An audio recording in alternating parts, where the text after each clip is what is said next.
Everybody excited about the Superman Celebration? Welcome to Metropolis. How exciting. It's been a couple of years since I've been here, and this has been it's been a crazy day. We've met a lot of people. It's been a lot of fun. We got big guests coming up the rest of today and tomorrow.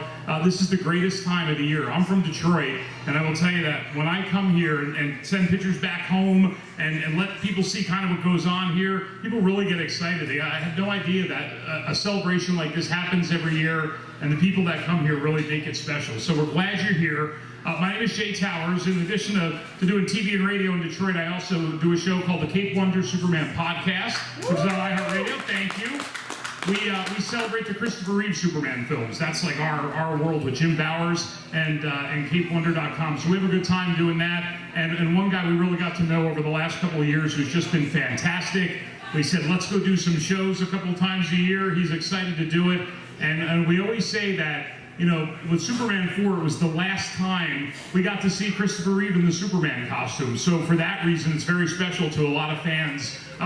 We know the things that we all know, the budget, it was 1987, all that. But again, last time we got to see Christopher Reeve as Superman, and the last scene, the last fight with the villain, happened with, of course, Nuclear Man himself, the great Mark Pillow.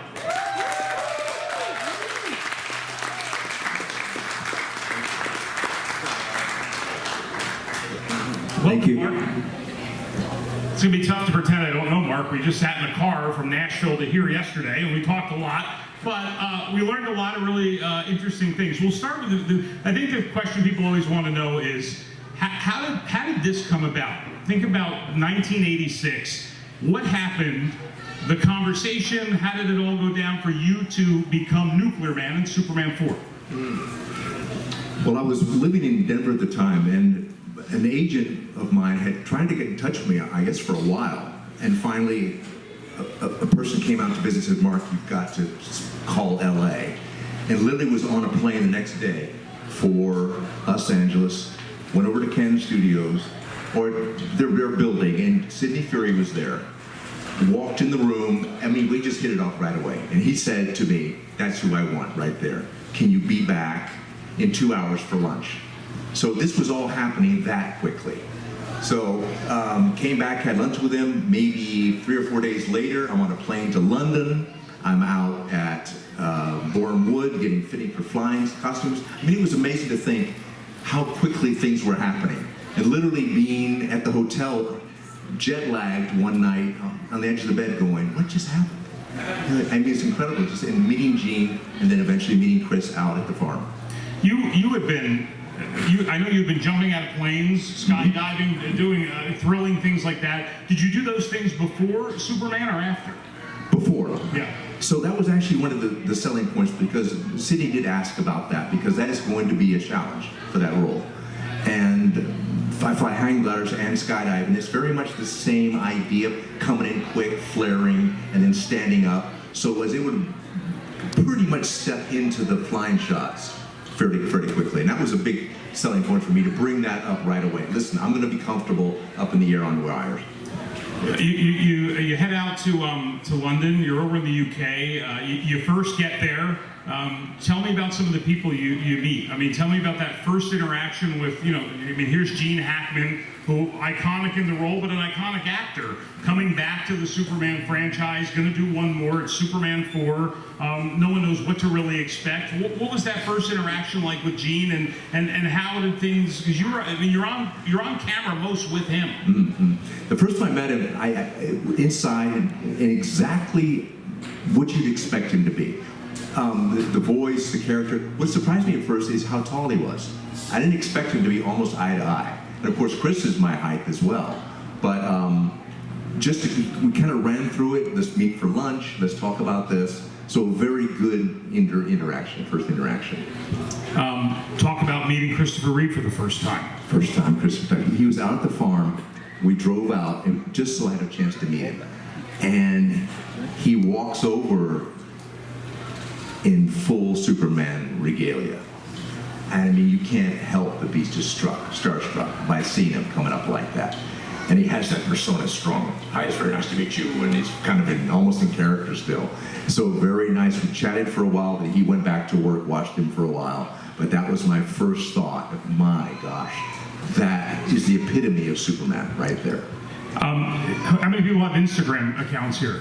Instagram, anybody on Instagram? So Mark Pillow has a great Instagram account. He has some really cool behind-the-scenes videos that you may have seen. Some were shot with Entertainment Tonight. There was some documentary stuff, but there's a lot of behind-the-scenes footage of you filming with Christopher Reeve doing the moon scenes.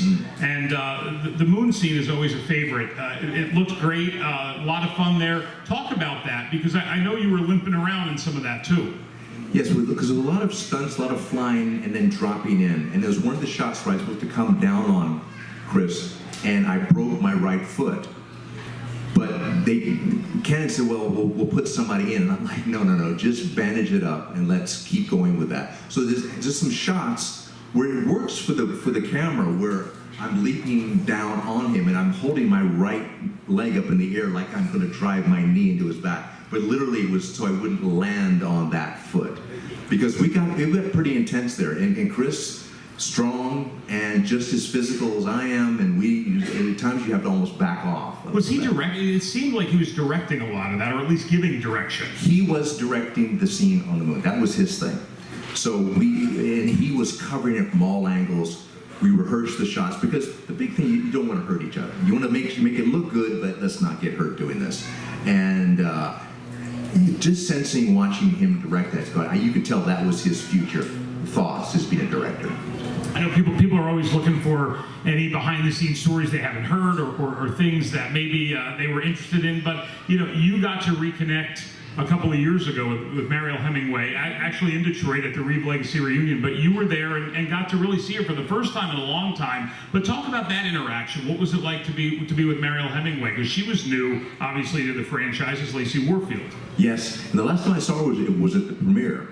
And seeing her again, it was almost like it hadn't been that long. Came right over, gave a hug, said hello, spoke again. She looks incredible. She still looks incredible. And just kind of talked about that time. You mentioned the premiere, and we'll get back to some of the film. We definitely want to talk to you guys and do questions. But talk a little bit about going to that premiere. A lot of people said, geez, when has this ever happened before? If you've seen the pictures of Mark, he's in the Nuclear Man costume at the premiere. You get out of that limousine, and people were going, what's going on here? How did that happen? Why did that happen? Well, I had a tuxedo ready to be at it, to meet the future King and Queen of England. And at the last moment, Canon said, would you mind putting on the costume for the photo ops, of course. And there was all talk at first of maybe even flying into it, but we weren't able to do that. There was too many people there. But the costume was it was quick, and they asked, and I said yes. I thought it would be helpful to go in at times, meeting them standing in spandex, a little odd, but I think it was a good choice at the time, and it just came up. They asked, and I said yes. There's not many people that have a photograph meeting Princess Diana. You're a Nuclear Man costume, but still you're with Princess Di. It's a pretty iconic picture, and I know we have those at your table. What about Charles? How is he? Very nice. I mean, he had done a bit of his homework as well. I said, well, you're from Yorkshire, I hear, and how is it up there, and how are you enjoying London? And just nice, easy banter. Because it just was followed so much, well, both of them are. So you just had these moments with them, so you're trying to think of the right thing to ask. And also, when you meet the royal family, you're given protocol. It's a list of things. They speak first. They ask you first to answer. You don't ask them out. So certain things. So I was quiet and I would say a little intimidated, I must say. I mean, they were pretty impressive. Talk a little bit about at that point when you're making this movie, you going into it, and John Cryer sometimes talks about this too. As you were making the film and you were on set, not many people knew that budget was getting cut so much. And then towards the end, people started catching on, especially people that have been involved in the Superman films for many years. And we didn't do the flying like this in the first movie or even the second or third movie. How much of that were you exposed to, and did you know? Because people will say, Superman 4 visually doesn't look like the other films. Yes, for me, I had no idea the whole thing happened, but I did sense in Chris not quite the same enthusiasm still, of course, that he wants it to be the best it could be, but there was a bit of that sense, but I had no idea until actually the film was released. And not having a prior Superman movie behind me to compare it with. We just did the best we could with what we had, whatever it was. Yeah. You've done a lot of Comic-Cons for the last couple of years now. You don't do many, you do a couple a year, but you've been all over the country. Have you ever seen someone dressed as Nuclear Man? I have not. You have not, but there's one right back there. There Oh, Give it up. look at that. Oh, please. There you go.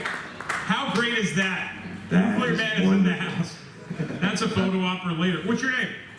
Justin, good to see you. Give it up for Justin, everyone. That's cosplay at its best.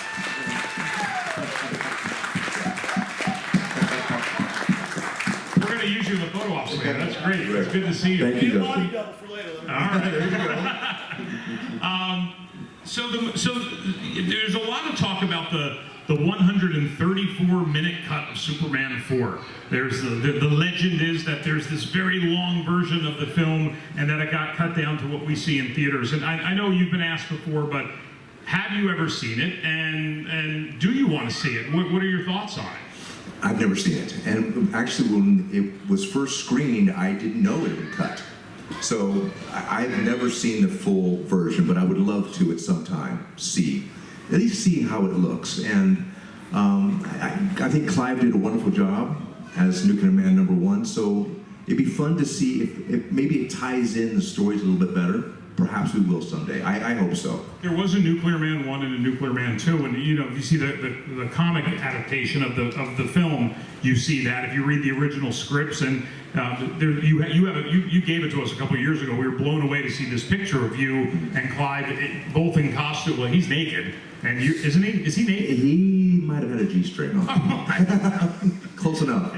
Everything's covered, but there's a shot of two of you. At what point in the filming of the movie did you learn that Nuclear Man 1 wasn't going to be in the film? Did not. Didn't know. No, no. So literally sitting there watching at the Royal Command performance, it was the first time I saw what was the film and wondering what happened because it got to me so quickly in the film. And the script wasn't that way. So a little bit of a shock, and I'm disappointed for Clive.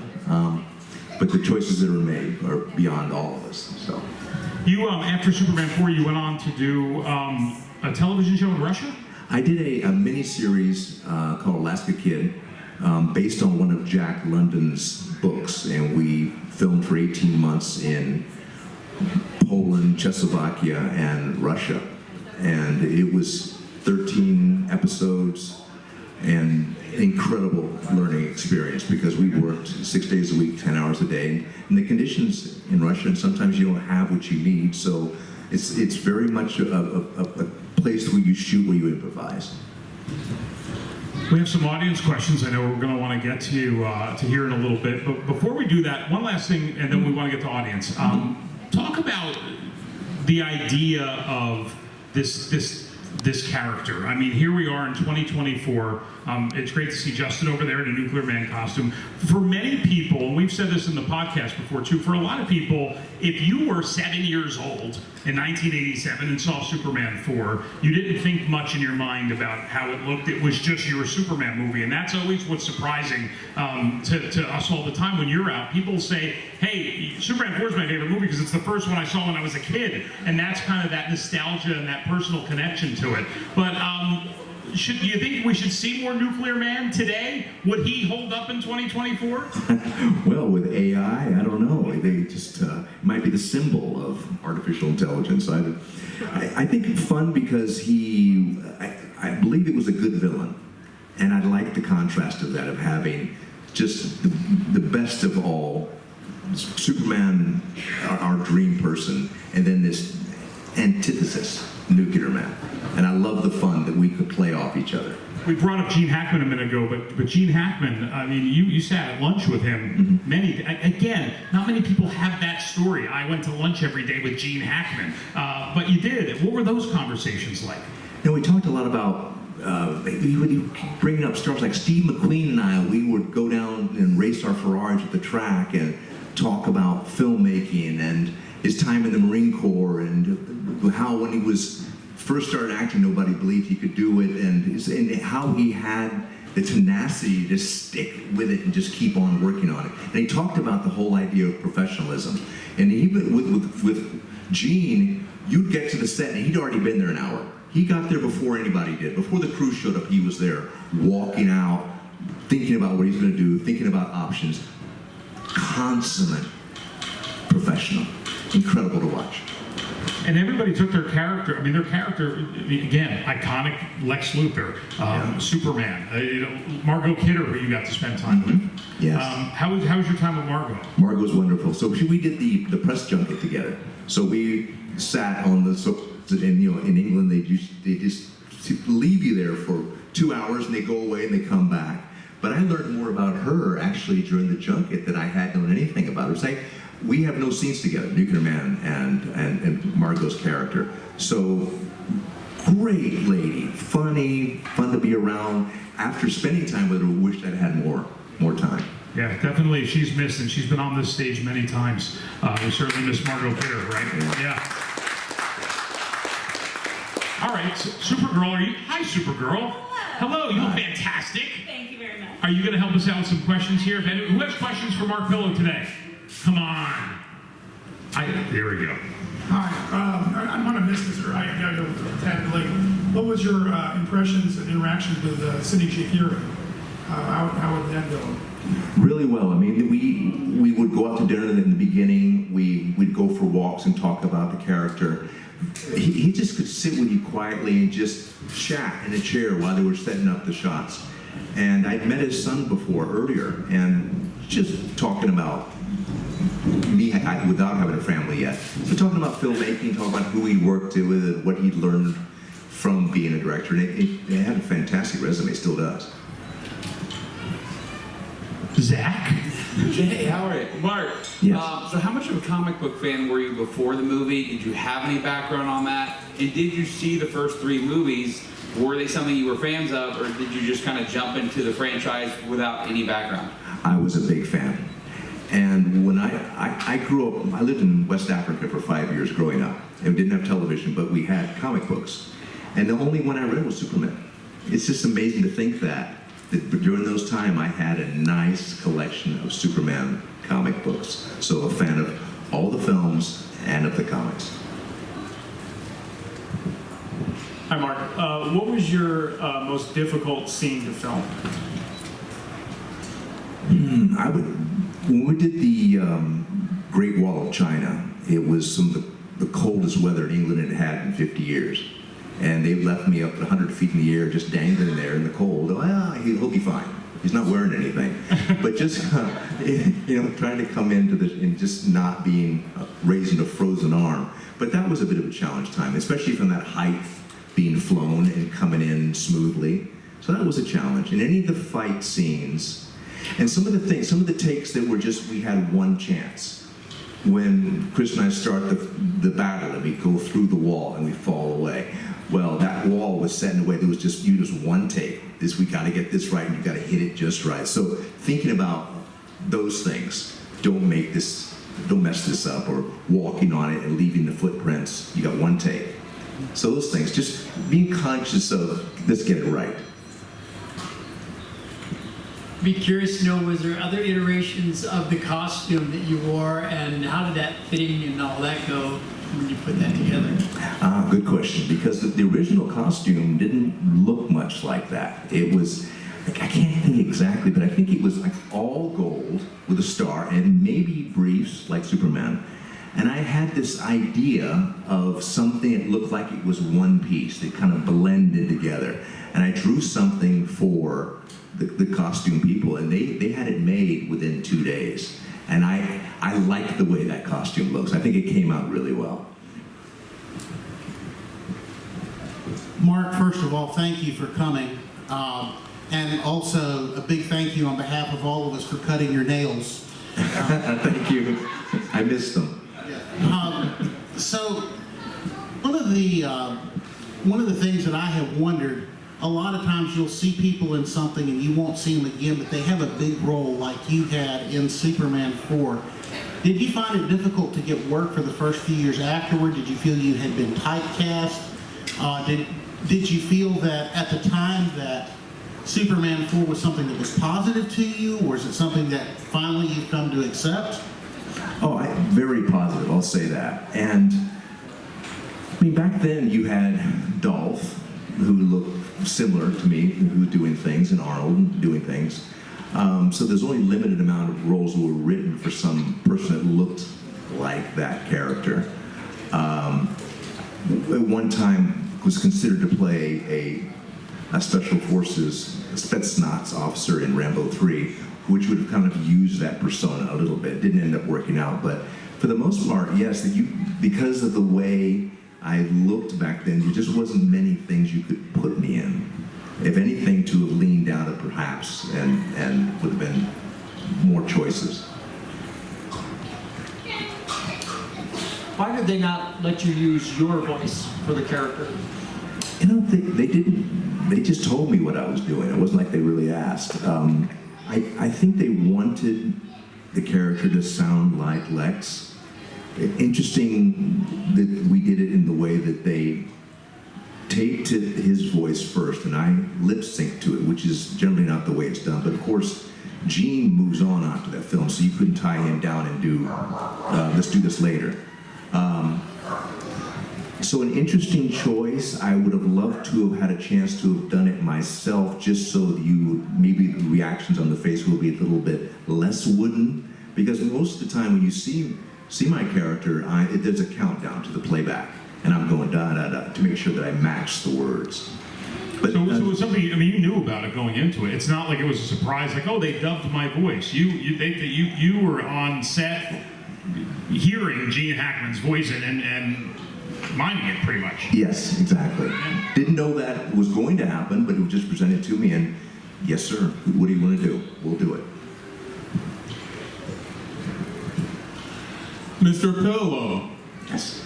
I was wondering, did you wear a wig like Superman did in the movie? No, that was my hair. Real hair. It's odd to think that was a possibility. 40 years later. It's still there, I can feel it. It's just short. Yeah, it was me. That mullet was all me. Mr. Pillow, Yes. Thank you for coming as well. I know others has to thank you. I asked this at the Motor City Comic Con and I cannot remember the answer. So, when in a flying scene, is there any time you got injured or something funny happened?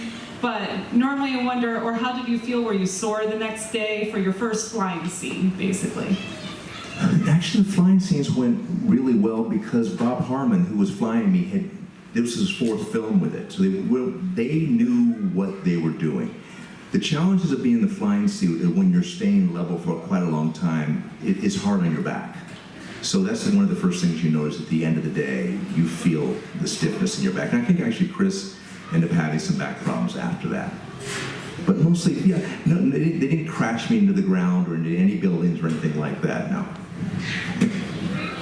You're welcome. Hey, Mark. Sorry, we came a little bit late, so I apologize if you already talked about this, but I remember watching Entertainment Tonight when they were making the movie, and there was video of Christopher Reeve kind of directing some of the action for the scene on the moon. Can you talk a little bit about if he directed you in any way for the movie? Yes. Well, the moon scene was all Chris. Everything you see was Chris. He wasn't working with Sidney there. So we got a chance, and because it was just the two of us, spent a lot of time talking about the scenes and rehearsing for the fights. Again, we mentioned before, you want to make things look as real as possible without hurting each other. So, and him and I, it was almost like you could finish each other's sentences. So we always kind of knew what we were thinking, and if he was upset, Chris will show you very quickly that he didn't like something, that's for sure. Hello, Mark. And you? So back in 2008, a very nice individual left you a voicemail asking if you were the Mark Pillow from Nuclear Man. What was that entire experience like getting that phone call?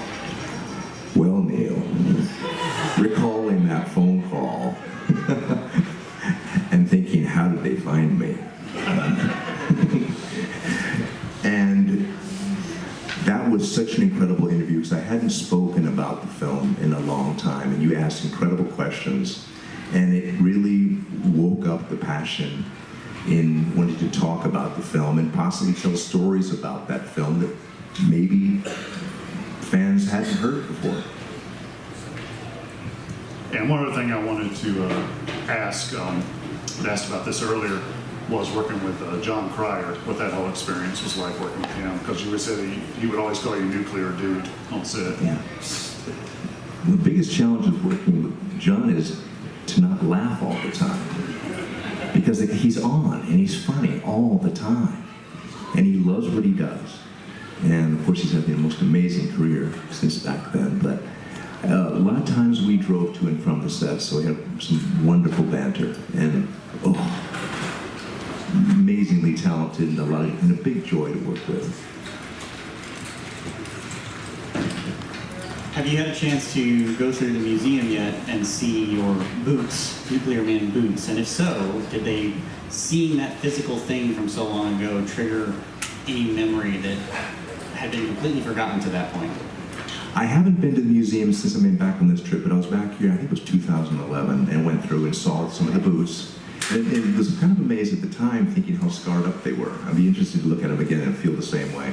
But of course, you start seeing things and it brings back all the memories of it, because the costume really becomes, wow. So, yes, I hope to get over there and see it again, because it certainly does bring back the thoughts of that time. By the way, let me just say this. I mean, really, you guys got to give a round of applause for this amazing museum. The Superman Museum, and Morgan and Adam and Jim, I mean, everybody over there. Thank God that museum exists, really, for everything Superman. Hello, so I was curious about, so in 2018, the writer Brian Michael Bendis brought your character Nuclear Man into DC continuity, Pages of Superman. I was wondering if you had read that story, if you're aware of it, and if you had thoughts about your character now being canon in the comics continuity. Yeah, signed it. It was wonderful to see that again, and to be that it could be resurrected and brought back was a lot of joy. Because you think the character maybe in my mind is going, okay, it was forgotten, it's moved on, and there was still the interest in stories about Nuclear Man. Any other questions? If there's no other questions, we want to do something for Mark's social media, because he wants to get all of you in it. So if you, we're going to film a little something up here. Justin, Nuclear Man, will you come up here? We're going to have you in this so we can kind of show the world what happens in Metropolis. Come up here. And everybody, when the camera comes here, you're going to get real loud.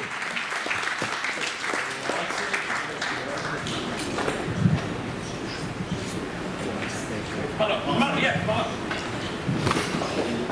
All right. This is fantastic. I'll do the Sidney J. Fury part and say action. Let me see a little, there we go. Okay, stand by. Everybody ready? And action. Welcome to Metropolis. Destroy Superman.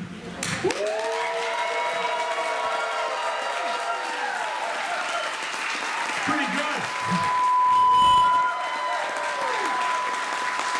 All right, you're done. And none of you get residuals. Everybody, thank you so much. Mark, thank you for being here. Mark is signing autographs this afternoon, tomorrow, Sunday. Come by and see him. He has a couple of surprises behind the table. He'd love to meet you. Come over and say hi. We'll see you over there. And enjoy your time at the Superman Celebration. Thank you.